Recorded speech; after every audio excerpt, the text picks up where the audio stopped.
News 3 taking action to help you win the school year safely. Many parents and kids are facing an unusual amount of stress and anxiety heading into the school year. But there are ways mom and dad can keep everyone's sanity in check as they log on for class.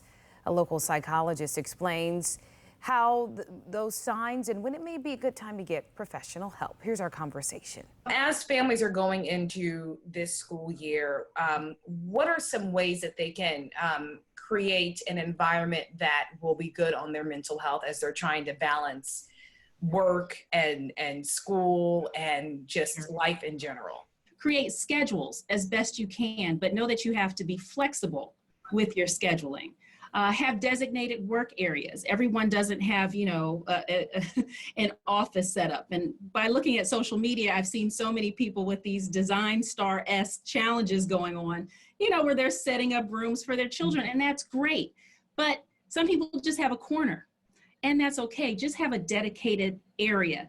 Have a time where you turn it on and you turn it off, so you can have that work-life balance or work-life integration. And then be present. Be present for the people who are important when it's, the time to be present. Get sleep.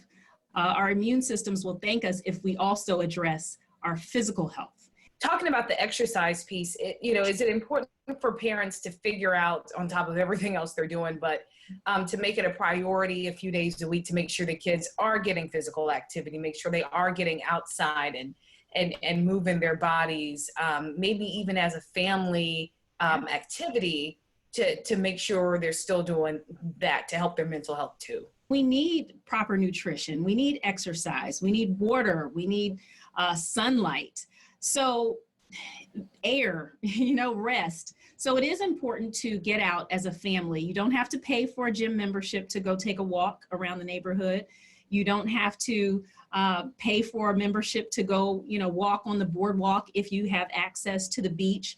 Just getting out, even going into, just an outdoor space and doing some type of physical exercise. If you can't go out, if you have some limitations with going out, having that be a part of your schedule is an excellent idea. And it will also foster family bonding.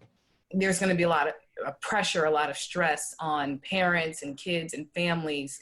Mm-hmm. How do they recognize when it is more than the pressure of the time and in a situation where they need to get additional help?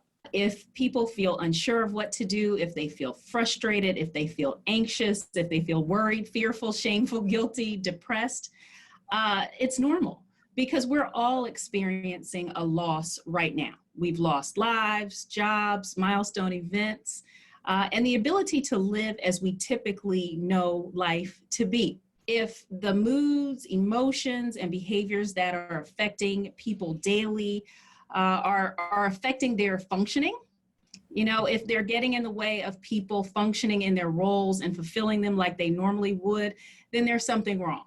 And it's probably not a good idea to continue handling it on your own. Tap into those community resources. There are plenty of free ones out there. For families who do not have those financial resources, how can they get mental health help for free? Your community mental health center is the perfect place to start. There are also so many free services that they offer that they could connect you with.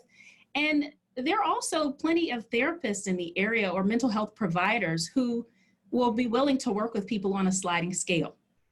People can take their children in many cases, and it might be a good idea for your children to see you engaging in modeling this type of action to help your family.